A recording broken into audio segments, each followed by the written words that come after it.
Did you know there's a new ADHD medication called Qelbree that's not your typical stimulant?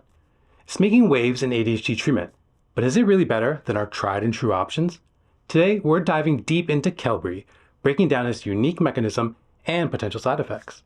We'll stack it up against old favorites like Adderall, Ritalin, and Strattera to see if it's truly a game changer. So, whether you're considering a switch or just curious about the latest in ADHD meds, this analysis will give you the lowdown on where Qelbree stands in the world of ADHD treatment. And who am I to lead this med breakdown? My name is Dr. Sulman Aziz Mirza, triple board certified in adult psychiatry, child and adolescent psychiatry, and addiction medicine. And due to clever advertising, I'm getting asked about this medication more and more every day.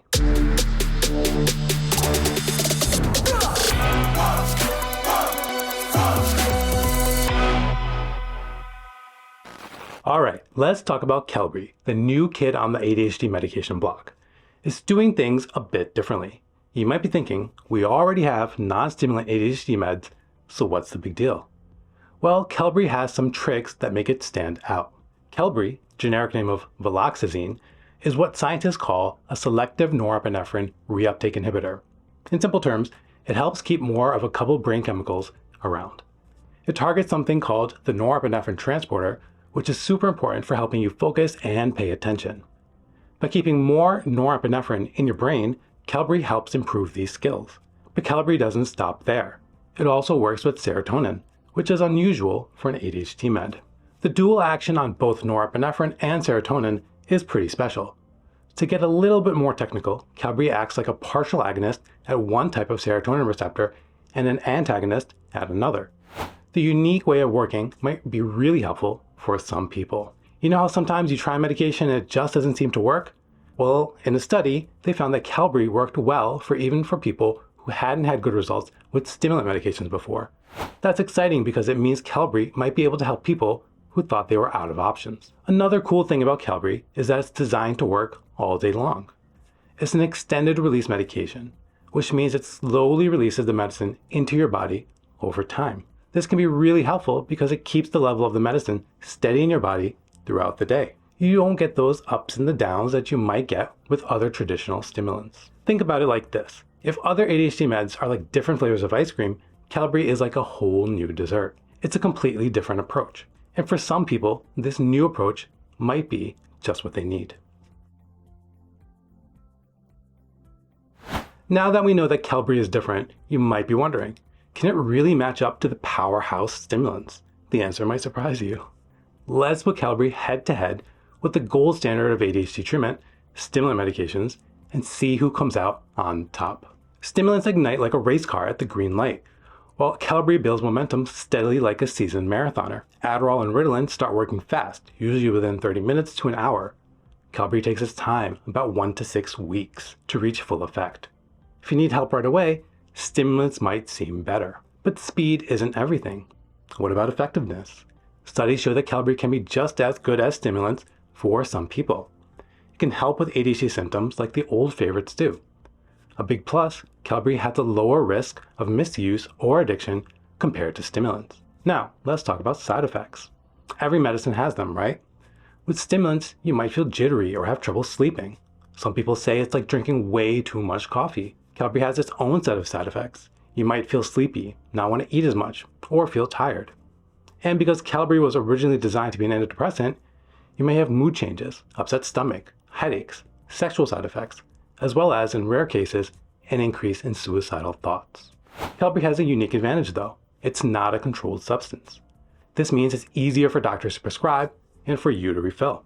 Stimulants have more rules because they can be misused.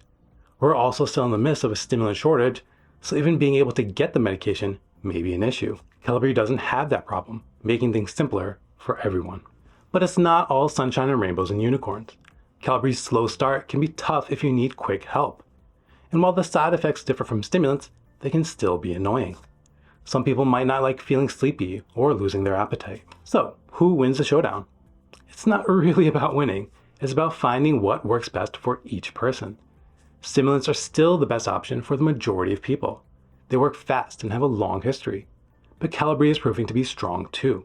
It can work just as well for some people, without some stimulant downsides. In the end, whether you choose stimulants or Qelbree depends on your specific needs and how your body responds. Some might prefer the quick action of stimulants, while others might appreciate the steady approach of Qelbree. What matters most is finding the treatment that helps you manage your ADHD symptoms effectively and comfortably, with the least potential side effects possible. Alright, so let's get into the matchup you've all been waiting for, Qelbree versus Strattera. Strattera, generic name of atomoxetine, has been the go-to non-stimulant option for a couple of decades now, first getting FDA approval in 2002.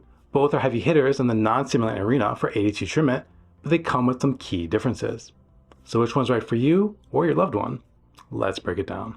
Qelbree is a selective norepinephrine reuptake inhibitor, or NRI for short. But here's the twist. It also has antagonistic effects on certain serotonin receptors, which might explain why it can help with both ADHD symptoms and anxiety. Strattera, on the other hand, is also an NRI, but sticks to a more straightforward approach by focusing primarily on boosting norepinephrine. This makes it effective for attention and impulse control, but may not offer the same level of anxiety relief that Qelbree might. When it comes to side effects, both meds can cause sleep disturbances, appetite suppression, and stomach issues. Classic ADHD med stuff. Both meds also come with a warning about higher risk of suicidal thoughts. This is something to be aware of and talk to a doctor about. But here's the main difference.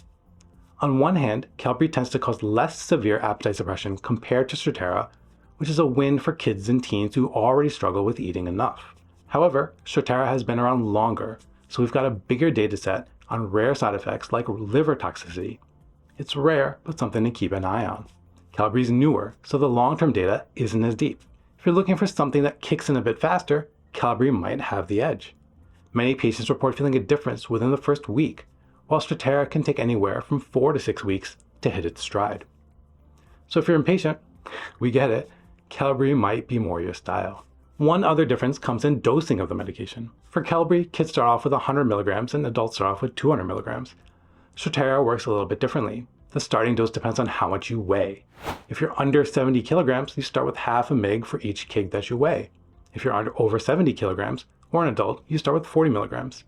There is an upper limit of dosing on Strattera, as it is not recommended to exceed 1.2 to 1.4 milligrams per kilogram of body weight. Here's something interesting about Qelbree. If you have trouble swallowing the pills, you can open the capsule and sprinkle it on your food. You can't do this with Strattera. This might make Qelbree easier to take for some people. And when it comes to cost, well, this one is firmly stacked in Strattera's favor.